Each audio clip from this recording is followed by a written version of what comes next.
speechless? Hi. That rarely happens.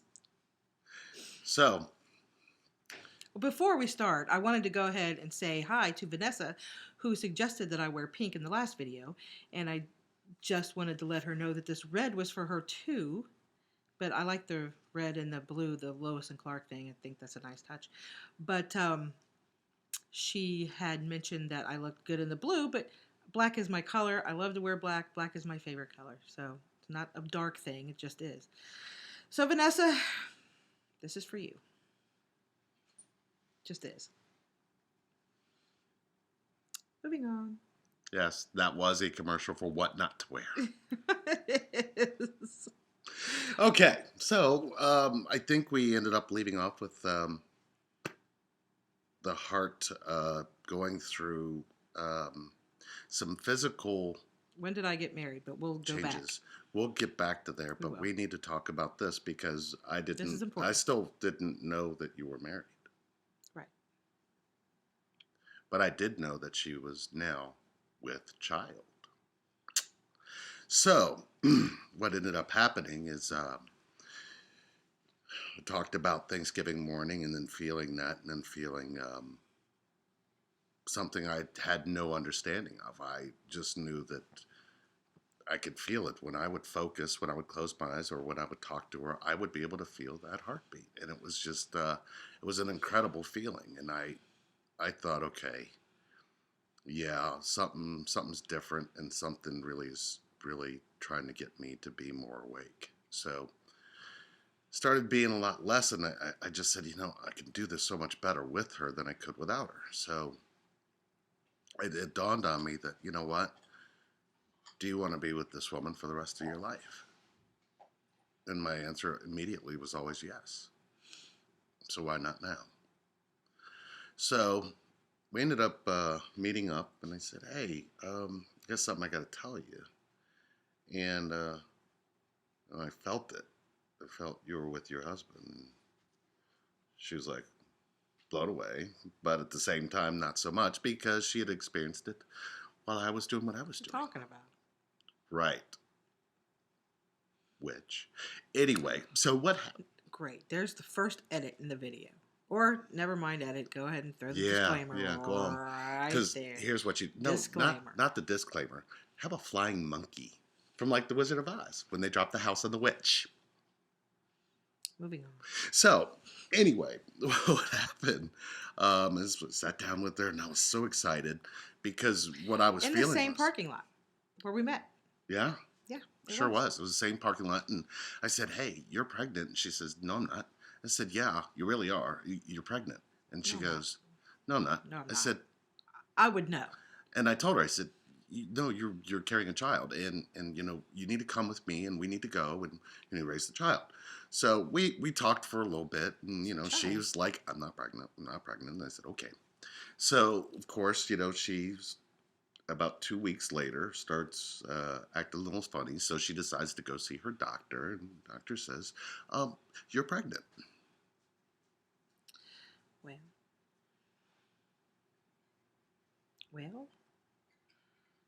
Well. So she comes, she asked me to meet her at the same place, the place where we first met, and we're sitting there, and she says, I got something to tell you. I said, you're pregnant. And she's like, looking at me like, yeah, I am. Now, you have to remember, this has never been written clearly. Any time you run into a connection that's like no other. The confusion is do you go with what you've always been told, which is, you go with what your firm beliefs are, or do you just say, you know what, I've got to stop doing this and I've got to go be with what my heart chooses. The mind always has a very impactful way of making you do things that you just wouldn't believe that you could do. So I kept saying, hey, come with me, let's go, we'll raise the child together, we'll be a happy family, you'll love your kids and you'll love mine, and it'll be a big, wonderful thing. And she says, well, I need a moment. I need to assess what I'm going to do. Because, of course, I wasn't all the way awake yet. And did she trust that? I could feel that. too. She could feel it, but did she want to put her and the baby in that place? So she only could do the smart thing she needed to do, which was take some time. Well, yeah, and that would rewind us back to when, um, oh God, I'm trying not to get old, um, and thinking. Well, So it brought us back to when uh, when Lee had left for the 2 years, and I had met this man, and we got engaged, and I was living with him, and for 2 years before Lee came back into my life. 2 years. That was kind of instant. She like put me out and found somebody. Wasn't instant. I was talking to him when I was talking to you too. And that's not a revelation. It's just not. So um we planned a wedding, and it got to the point where I didn't trust anything that Lee was saying to me. And I was not wanting to live in that lifestyle. Didn't want to live where I didn't feel like I could trust the person that I was about to marry and or going to be with. I didn't want to be there. I was at a place where I wanted to be comfortable and secure and just be. And uh, I knew Lee couldn't give me that. I knew that he was still out um, doing running. I knew that he was still out doing the things that he enjoyed doing or he didn't enjoy doing, but he was still doing them. So I did. I got married, and I did. I had very strong reservations about it.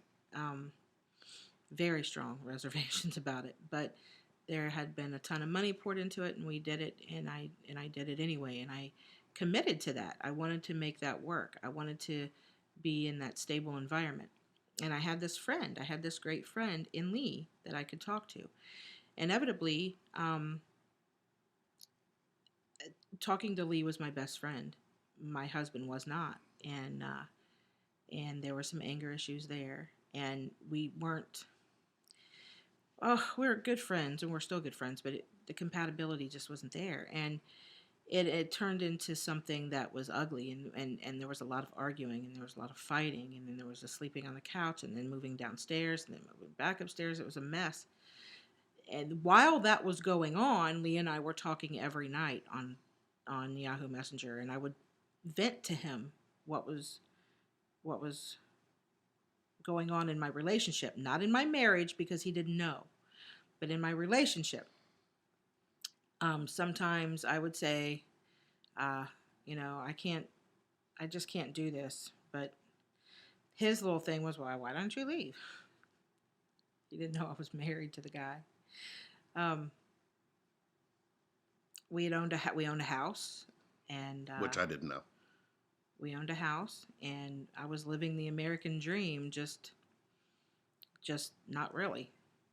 So, me and my husband became estranged to the point where we weren't living as husband and wife. We were just coexisting.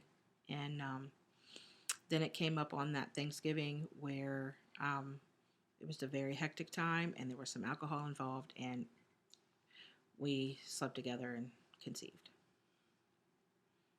Resume. I told her. So,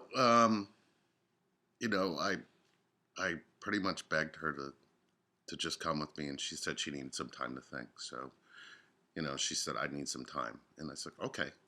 And thinking to me, time, which is always a powerful enemy of the mind, I'm thinking, okay, I'll hear from her later tonight, or maybe at the latest tomorrow. Well, 8 days went by, not a peep. And at that point, the soulmate returned, and The woman you lived with for 9 years. yeah, Yes. yeah, and I wanted to. Um, I had wanted to move on, but I wanted to move on and be right. I wanted to be a good man. I wanted to be the right kind of man, and I wanted to be able to really prove to myself that I could be monogamous, prove to myself that I could be trustworthy, and prove to myself. So the inner work had started, but it really was still a struggle because of all of the chaos the mind created. And not hearing from her really did that. So, 8 days, and, I started talking on the fifth day, and it was just talking, and then we decided that we were going to sit down and talk. And she decided to come over to the house we had lived in, and we sat down and we were talking. And At this point, I'm at my house, and me and my husband had a big argument. So talking, and I'm really wanting to make things work because I've realized that I've realized that I was able to talk now to a female who would accept me. Mm-hmm. And I had learned that, okay, maybe I just wasn't being that trusting before. Maybe I should just start trying to be more of the friend, be more of the, but, of course, the thinking mind didn't really want that. It wanted to feel compassion. It wanted to feel passion. It wanted to feel loved. It wanted to feel manly. So,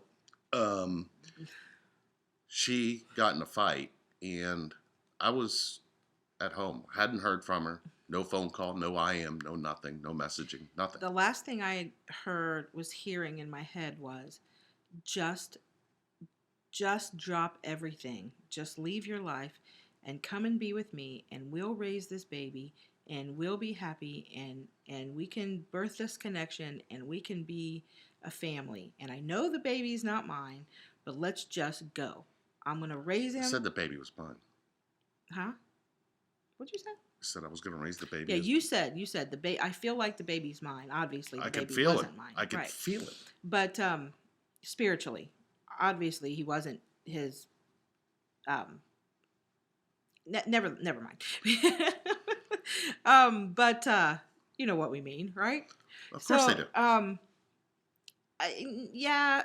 So I had this life over here that I had a husband and a house in the suburbs and an SUV and a flower garden and 2 dogs and the American dream. And now I was pregnant.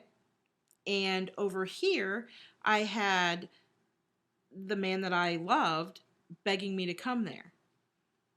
So the last thing I heard from Lee was, just come. Just come. Just come. I'll be right here. Just come. So we got in an argument, and I just couldn't handle the anger, and I left. And I got in the truck, and I drove to Lee's.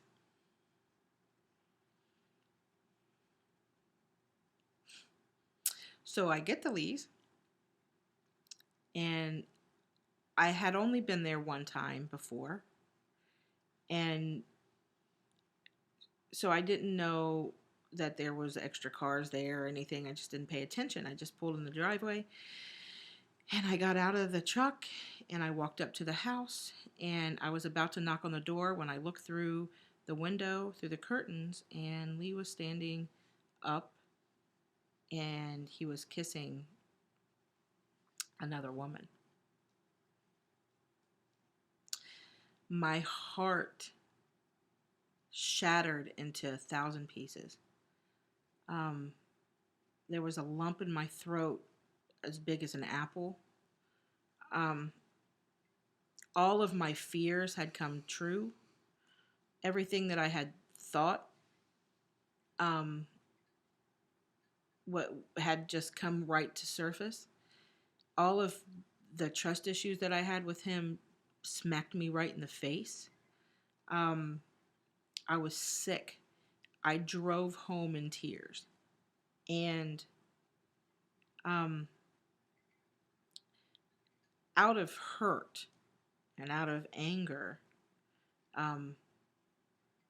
I didn't tell him what had happened. I had didn't talk to him for 2 or 3 days, and when I did talk to him, I told him I got married. Ow. So, He didn't really, know I was there. He didn't know I had come there, and I felt it. for a while. Man, I did tell him. It. Mhm. I felt Mhm. it. And when I mean I felt it, something that night just, it was almost like a delay thing, but I felt it. I was like, something happened, but I couldn't place my finger on it. I just knew that I felt like a dagger was in my heart, and it was kind of overshadowing the tiny heartbeat, and I was worried, and I didn't know if something had happened to her. So I went home and made good with my husband, and so fast forward, patched things up. yeah, a couple days later, I'm talking to her. And she tells me what happened, and there you have it. The runner became the chaser. The chaser became the runner.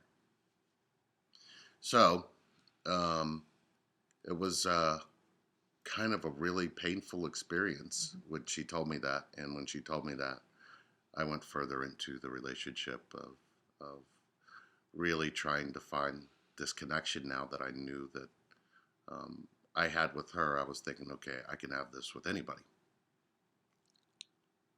Wrong. Wrong. And for the next 30 days, I really Yeah. tried to drive that home.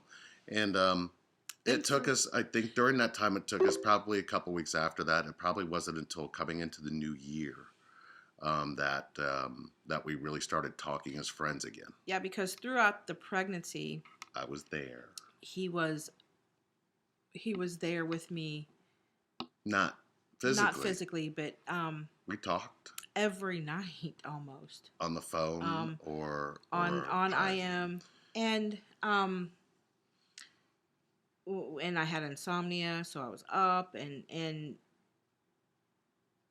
I was growing. I was I growing was at a very fast rate at that point. playing a role in my marriage, and my best friend was late. I wasn't seeing him. There was two reasons. The first reason was I was a whale. First of all, I could barely even move, and second of all was I just didn't feel right just being pregnant and seeing him. I just didn't feel right. However, there was this one time. Um, No, during the whole pregnancy, I didn't see you. you did see me at Sports Plus.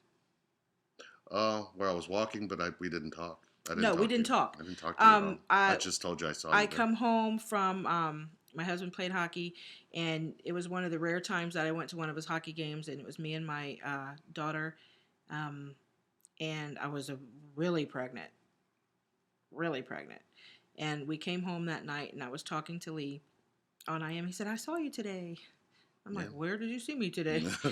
Hold on, where did you see me today? And he said, "I saw you at the hockey rink," and I said, This first time I saw Keith. "What was you doing at the hockey rink? What are you doing?" His son played basketball. It's a sports arena. And how did you know it was me? I mean, obviously. I knew it was you. I felt you. Hmm. I felt your presence there, and I looked down, and there you were. You were sitting there. It was almost like something just told me to look to the right. He was And with I was with my son and his mom. your wife. Um, yeah, but you didn't know that yet. So, I didn't know that yet. But I didn't see them. He just so told me he was there. I was mortified that he had saw me, and I was mortified. Yeah. So, what was happening to me during this time is I was really doing the inner work because my choices and my actions of what I was living my life before, after the painful death, were gone now, and I wanted to be what I knew I could be. Um, and it was really a painful experience because every day there was some kind of awakening. Every day there was some kind of thorn that you either helped me pull out or I pulled out on my own and then was able to talk about it a little bit better. But I was learning to talk. I was learning to not be unemotional about what I was experiencing. I was learning um, more of the feminine aspect of everything. and seeing things through different eyes. Um, my masculine energy was still very present, and I was still very present and very active, but I wasn't doing it to hurt anybody. I was doing it out of love, and I was doing it trying to be whole. The thing was, I couldn't understand what wholeness was because I kept saying I was never whole.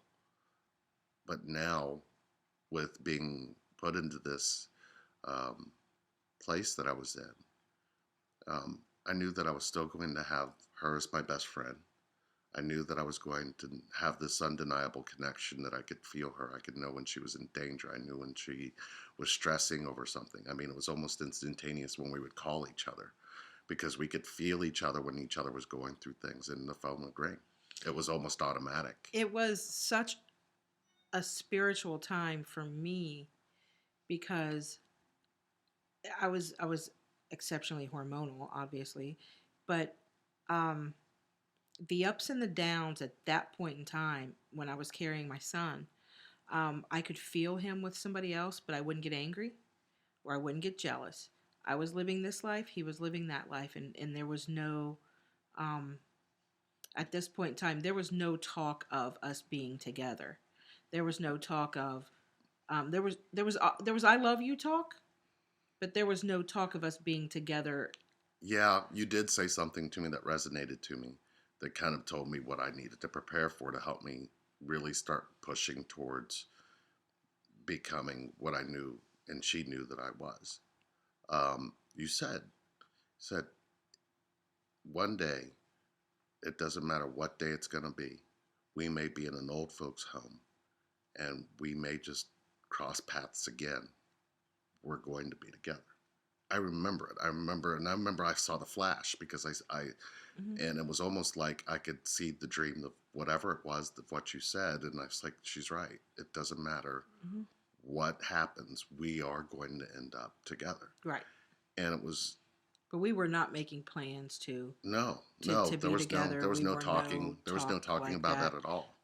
We would say things periodically, but And I was still dreaming a lot, and I mhm. was really telling you a lot about what I was experiencing in my dreams as I was going to places and experiencing things in my dreams that I just couldn't understand. What wasn't happening was when he was with somebody else, he would not tell me. I had to feel it on my own, and then not get angry. Just tell him the next day. I felt what you did last night, Yeah. or I know what you did last And summer. it was Isn't that really a movie? interesting because the way her energy was, I was like, yeah, Mm-hmm. yeah. And I mean, I Yeah. didn't do the nope, I don't know what you're talking about and just keep going. Mm-hmm. Now it was more of me breaking out of a shell of Mm-hmm. not feeling like I was going to be attacked and berated. And you had subsequently moved out of that home. Yes, I moved out of that home. I had gone through, I think at that time, I had to file bankruptcy. And of course, you Well, know, the let's crash of 2008 yeah, does that to everybody. But let's rewind just a little bit, and because you were embracing her, the woman that you used to live with in that home, but yeah, she had moved out. So I didn't move her back in. you didn't move her No. back in. Mm-mm. So what happened with that? So, well, that what ends up happening is we go through another year, almost a year. Mhm. Um, you have the child Mhm. in July, and then coming out of July, then we get into you know, the beautiful birth of the beautiful baby boy she had, and you know, I sent gifts. Actually, I think we even drove it up there, put it on the bench, and took off. Yeah, he I brought the mean, I baby brought, gifts. yeah. I mean, I was just so excited, you know, because I knew about her first child who passed. She had to give birth, and I gave I gave birth to a stillborn son in 1990, and then I had three beautiful daughters. And so, you've got three girls. Oh, I want a boy so badly. So badly. I want a boy, but I know I'm looking at the statistics and this is a girl. No doubt. and here's the thing. The thing was is that even when I knew I knew it was a boy. I mean, even when I told her, I said, "Oh, you're gonna have a little boy," and she said, "I'm not gonna have a boy. I always have I a don't girl." have boys. And then, you know, when I told her that, I think that was when you first started to believe that, yeah, there's something you're connected to that's telling you. Because once Yeah. I told her she was pregnant, she didn't believe it. Then when I told her it was a boy, It was she a didn't hard believe thing it. for me to believe. It was Then a the boy hope. It was came. a hope system. And when I did have my ultrasound, and it was me and my husband and my mom and his mom, and we were all in the room. And I had, before that, I had studied. I had been online, and I had studied what the ultrasound looks like in a girl and what the ultrasound looks like in a boy. So I knew before they even told me. So I was looking at it, and I was like, "Oh, that's a girl. That is a girl." And she looked at me. She said, "Honey, that's a boy." And it was funny I was because immediately silent and just started crying. I've got to add this because when that happened, when she actually found out it was a boy, she had a name in her head. And I was walking across the sales floor. I was working at that time, and I was walking across the sales floor, and then I heard Cameron. It was like almost like a whisper. I mean, I heard it, and I was like, "Who in the hell is Cameron?" So it was funny. I was like, "Is anybody here named Cameron?" And the guy at the front of the building was like, "Yeah, my name's Cameron." I said, "Okay, then was somebody yelling for you?" He goes, "No, I don't go by Cameron, but that's my middle name." And I'm like, "Well, why did I hear Cameron?" So, we talked that night, and I was like, I and was she's like, so excited. I had been crying all day yeah, because I was going to have a little boy, but then I was so scared because the boy that I had before was stillborn, so I was scared to death. So I was constantly just in fear.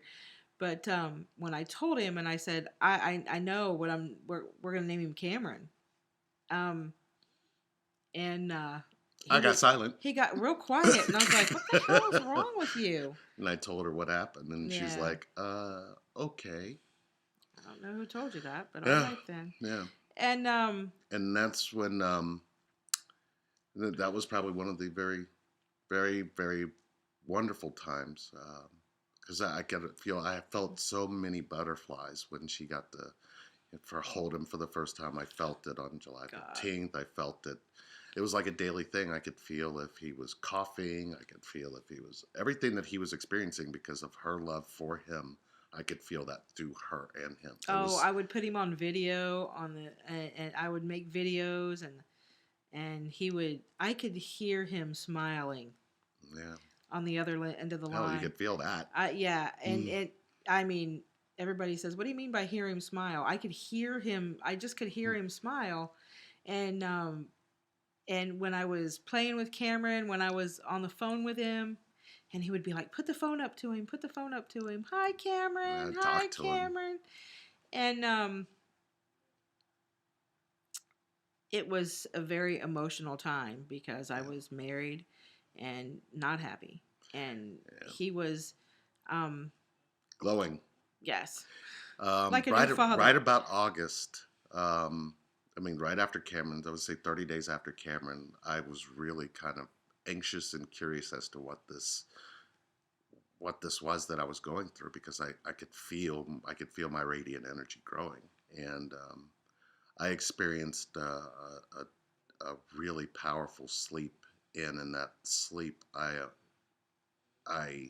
felt the void, and it was almost like I was meditating, but it just pulled me through, and I was scared to death. So I went through almost 2 weeks of insomnia, in which case you were up with me all pretty much. I mean, we were Yeah. talking till like 2 or 3 in the morning.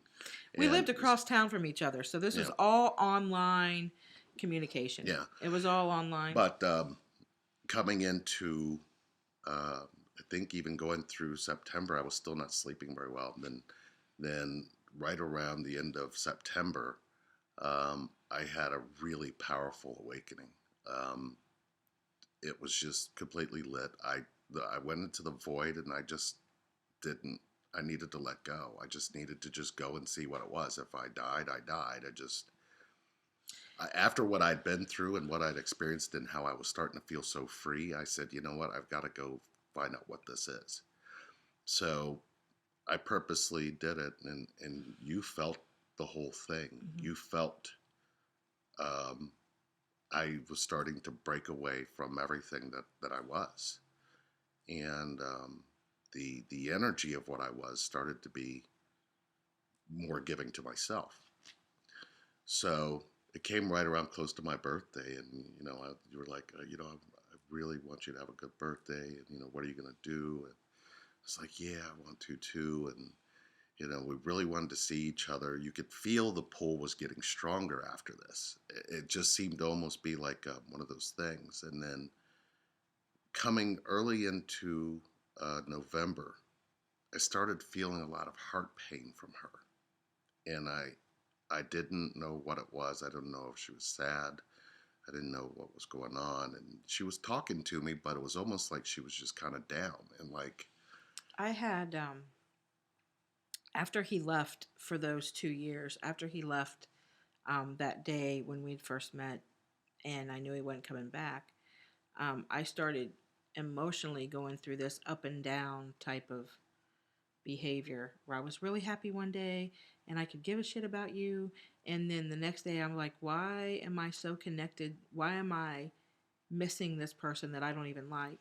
And I was going through that and engaged to be married to somebody and going through all the ups and downs that come with that. So I ended up at the doctor on medication. yeah. But I had, in early October, I had gone and talked to my mom about uh, about what I was going through and what I was experiencing. And my mom was she was not doing well. I mean, she was off work and was really not doing too well at all, and she was pretty sick.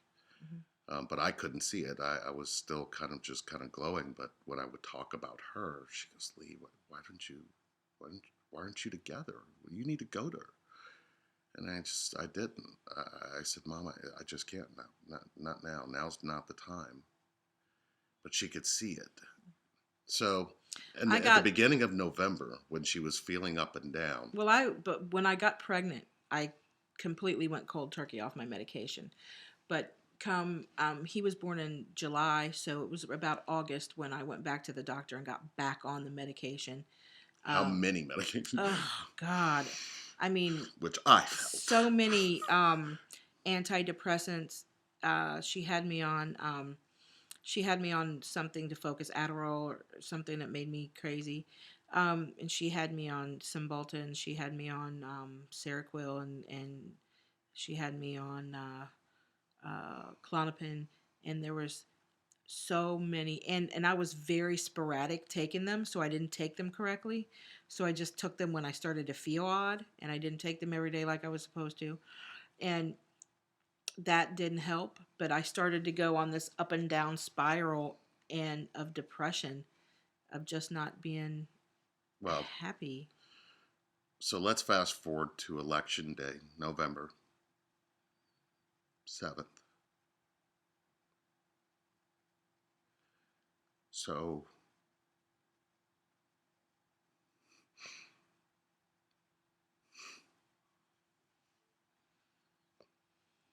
Next one. she, yeah, Next one. no, no, Now?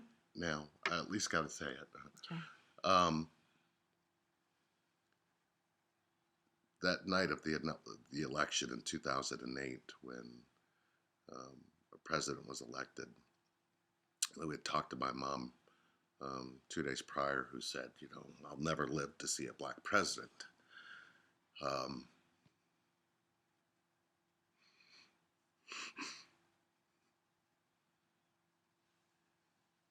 Next one. Next one. See you.